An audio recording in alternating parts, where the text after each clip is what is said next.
hacer algunas cosas, luego tal vez le cuento. Recuerdo que el Viernes Santo del año 2004, un día como hoy, mi esposa y yo, la Bruni, 2004, estábamos en Roma, en la Basílica de San Pedro, y Papa Juan Pablo II estaba tomando confesiones aquel día, y entramos, no nos confesamos con él, sino que hicimos otras cosas. Total, que parte de lo que queríamos hacer, aparte del Vaticano, era estar en el Coliseo Romano y experimentar algunas cosas que Dios había puesto en mi corazón. Una de ellas fue ir a la cárcel. Allí en Roma hay un lugar que dice la historia que en aquel lugar estuvo preso Pablo y estuvo preso Pedro. No era la cárcel de Filipo, era la de Roma esta. Pero una cárcel al fin, un hoyo. Así tiene un agujero redondo, por ahí lo dejaban caer, ahora hay unas escaleritas por donde uno baja. Allí me metí con mi esposa, unos turistas entraron, dejé que salieran, yo me quedé en silencio, toqué las paredes, quise cerrar mis ojos y sentir tal vez lo que el apóstol sintió en aquel momento estando allí preso. Este hombre acaba de hacer la obra de Dios, acaba de reprender un demonio, acaba de ministrarle liberación a una muchacha. Por hacer la obra de Dios le han metido preso, le han golpeado, le han roto la cabeza, la frente, el rostro, la espalda, las piernas, está todo magullado. Le han metido en el calabozo de más adentro. Y como decía hoy en su exposición Marco, estas eran cárceles horrorosas. Aquella cárcel en Roma, aquello es un boquete, ahora está limpio porque es turístico, pero en aquel entonces no había baño, no había nada. Era una hediondez a feces humana, era una hediondez a orín, eran animales, sabandijas, humedad, un aire tan espeso que era imposible respirarlo, ahogante, terrible, maloliente. Allí metieron a Pablo, porque había libertado a una endemoniada. ¿No te provoca pensar que era como para que Pablo se rebelara y dijera, al diablo con esto? Ando predicando el evangelio y mira cómo me paga Dios. ¿Por qué Dios no impidió que me dieran estos golpes? ¿Por qué Dios no mandó un ángel para que me librara de esta ecuación? Yo soy ciudadano romano y ahora estoy preso aquí como si fuera un perro, un animal. Dice parte de la biografía de Pablo que esta cárcel de Filipo, particularmente en esta ciudad, tenía un pasillo muy largo y por allí metieron a Pablo y a Silas todos rotos, casi no podían caminar, heridos, golpeados. Nosotros no conocemos el campo misionero, por lo menos yo no lo conozco. Para nosotros el campo misionero es venir a una hermosa ciudad como Córdoba, hospedarme en un excelente hotel, venir a un estadio espectacular como este, tocar con unas bandas maravillosas. Yo no conozco lo que es el campo misionero. Pablo lo conocía. Dice un pasillo largo y al final había un nivel más bajo, había que descender y ahí quedaba un hueco, una cueva, un boquete. Ese era el calabozo de más adentro. Allá le metieron a Pablo, allá le tenían custodiado y allá le amarraron los pies en el cepo. Para aquellos que no lo entienden, te lo explico en un segundo. Él tenía su espalda rota, habían desgarrado sus vestidos, habían golpeado su frente, estaba sangrando. Cuando la gente sangra profusamente y no son atendidos, entran en shock. La temperatura del cuerpo les baja, comienzan a temblar, les da sed, se le pega el paladar, no pueden tragar. Está todo dolido, se está desangrando. La ropa con el sudor y con la sangre se le ha pegado. Las heridas que se han abierto, mezcladas con el sudor y la sal del sudor, están produciendo un ardor terrible en el cuerpo de estos dos hombres de Dios. No conformes con esto, le han metido en el calabozo de más adentro y han amarrado sus pies en el cepo, que era un lugar de piedra o de madera, donde se ponía el individuo y se amarraba de pies y se amarraba de manos de esta forma. Solamente la postura era para torturar. Pudieron haberlos metido en la cárcel para que se acostaran o se sentaran, o que el uno al otro se ayudara, pero ni siquiera eso. Les han puesto en el cepo, estaban amarrados de pies y de manos, imposibilitados, la sangre no circula, todo comienza a paralizarse. Tienen la espalda rota, están desangrándose, tienen hambre, tienen sed, han sido golpeados por causa del evangelio. Míreme acá porque me quedan unos minutos solamente y me quiero meter en el alma de alguien. ¿Cuánto nos quejamos? ¿Cuánto nos lamentamos? Y aquí hay una pareja de siervos. Aquí hay un hombre llamado Pablo que ha sido roto por el odio humano. Y tiene todo el derecho de quejarse, todo el derecho de lamentarse, todo el derecho de levantarse en contra de Dios. Dice la biografía de Pablo, los escritores que se han dado a la tarea de investigar históricamente toda su trayectoria, que es muy probable que en esta postura estuvieron horas, largas horas. Imagínate la espalda toda rota, las heridas ahí. Ahora mismo yo estoy un poco sudado, no mucho, un poco, y siento incomodidad, aunque tengo una camiseta debajo, pero siento que la camiseta de adentro ya está pegada, pero no tengo heridas. Imagínate si mi espalda estuviera abierta y la sangre de mi frente se me mete en los ojos, pero ni siquiera puedo meterme el dedo en el ojo para sacarme la sangre que me quema el ojo, porque tengo mis manos amarradas en el cepo. No me está circulando la sangre, pero no puedo mover los pies porque estoy atado. Estoy como un animal, estoy puesto en una postura denigrante. Estoy siendo humillado, vejado. He sido golpeado, fui desnudado. Las ropas están todas rotas.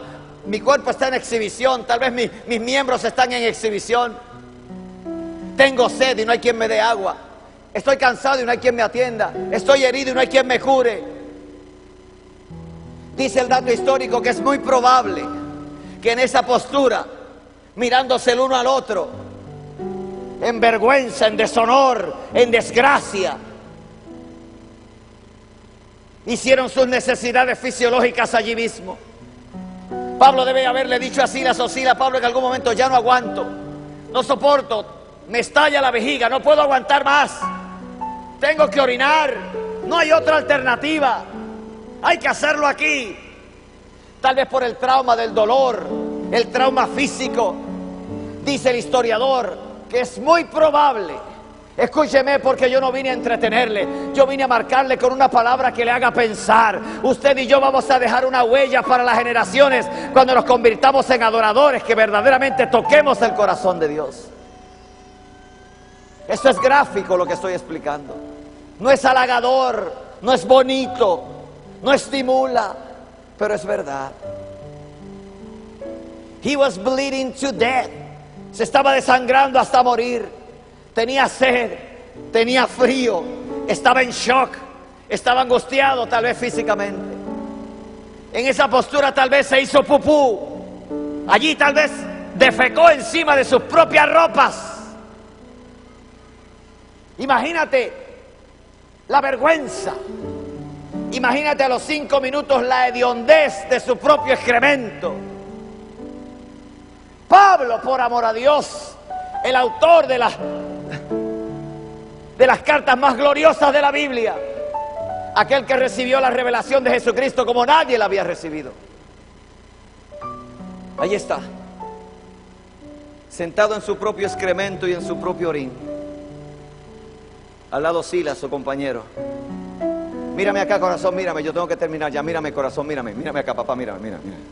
¿Tenían razón o no tenían razón para quejarse? ¿Tenían razón para blasfemar? ¿Tenían razón para lamentarse? ¿Qué dice el libro? Si prestaste atención conmigo, ¿qué dice el libro? Diga conmigo: a medianoche. Toca a tu vecino y dile: ¿qué vas a hacer en la medianoche de tu quebranto? Toca a tu vecino y pregúntale: ¿qué vas a hacer en la medianoche de tu tragedia? ¿Qué vas a hacer en la medianoche de tu dolor? ¿Qué vas a hacer en la medianoche de tu soledad? ¿Qué vas a hacer en la medianoche de tu necesidad? ¿Qué vas a hacer a la medianoche? Dice el libro que a medianoche Pablo y Silas entonaban cantos al Señor, y los presos los oían. La gente que va a dejar huellas, que va a marcar a su generación, es los que aprendan a cantar en medio de la medianoche de su quebranto. Es los que sepan adorar cuando nada más tiene sentido. Es los que quieran levantar las manos y bendecir a Dios en medio de la tragedia más terrible de su vida. Es aquellos que no se van a andar quejando por nada, ni reclamándole a Dios nada, ni exigiéndole a Dios nada. Después de todo, su gracia es más que suficiente para nosotros.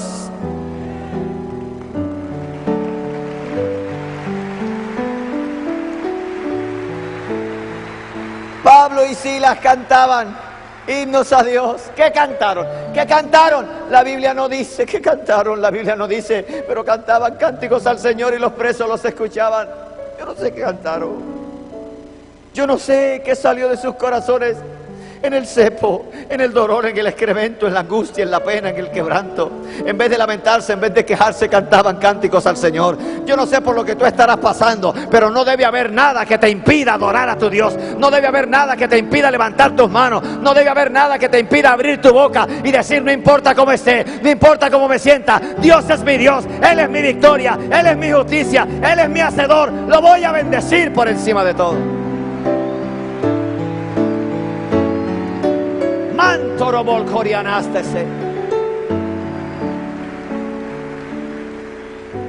Cuando Dios oyó eso, envió un terremoto inteligente, un terremoto que solamente sacudió los cimientos de la cárcel, pero solamente abrió los cerrojos de las puertas. Cuando Dios te vea adorando en la medianoche de tu quebranto, Dios va a diseñar un terremoto especialmente para ti. Ese terremoto va a sacudir el cimiento de tu prueba y va a abrir la puerta de tu cárcel para que tú te levantes de tu infortunio y te conviertas en el hombre y la mujer de Dios para el momento. Un terremoto inteligente. La cárcel se movió, las puertas se abrieron. Allí habían presos de todas clases. Cuando vieron la puerta abierta, era para que corrieran y se escaparan. Pero la unción de Dios era tanta que nadie se escapó. Todo el mundo se metió en la cueva apestosa. Todo el mundo se metió en la cueva hedionda, donde estaba Pablo y donde estaba Silas. Porque donde hay dos adoradores tocando el corazón de Dios, se manifiesta liberación, se manifiesta vida, se manifiesta salvación. Los presos no se fueron, y eso a mí me impacta. Condenados a muerte no se fueron, se quedaron. Bajó tanta gloria en medio de la hediondez. Usted no entiende esto. Bajó tanta gloria en medio de la peste. Bajó tanta gloria en medio del llanto. Bajó tanta gloria porque habían corazones que adoraban a Dios. Tú conoces el final de la historia. La gloria de Dios se metió en aquella cárcel. El tipo se iba a matar y Pablo: ¡epa, negro, no te mates! Estamos todos aquí, échate para acá, sálvate tú y toda tu casa. Los sacaron de la cárcel, los bañaron, los limpiaron, les cambiaron la ropa, le dieron comida, porque cuando tú adoras en medio de tu prueba, la provisión de Dios viene y te alcanza. Ahora bien, listen, escúcheme. Abraham, en su ejemplo, dejó huellas de fe. La María y el José, en su ejemplo, dejaron huellas de obediencia. El Pablo y el Silas, en su ejemplo, dejaron huellas de abnegación. Pregúntale a tu vecino: ¿cuáles son tus huellas? ¿Qué tú vas a dejar aquí en la tierra? ¿Me presta 5 minutos de su atención? Haga su mano así si usted me presta 5 minutos de su atención.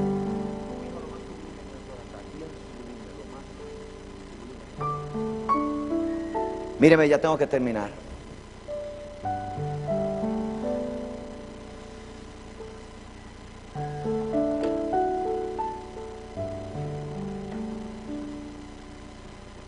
Huellas para una generación. ¿Cómo serás recordado? ¿Qué se dirá de ti cuando partas de la tierra? Yo siempre escojo estas escrituras porque estas son las que me han tocado el corazón. Algunos tal vez saben, otros no. Yo entiendo perfectamente lo que sintió Abraham en el monte a la hora de sacrificar a su hijo. Si usted y yo no entendemos que ser adorador nos va a costar, si usted y yo no entendemos que aquí hay un precio que pagar, no el de la salvación porque ese está pago, pero el de ese compromiso, esa búsqueda honesta, sincera, a un Dios que lo merece todo, aunque no entendamos.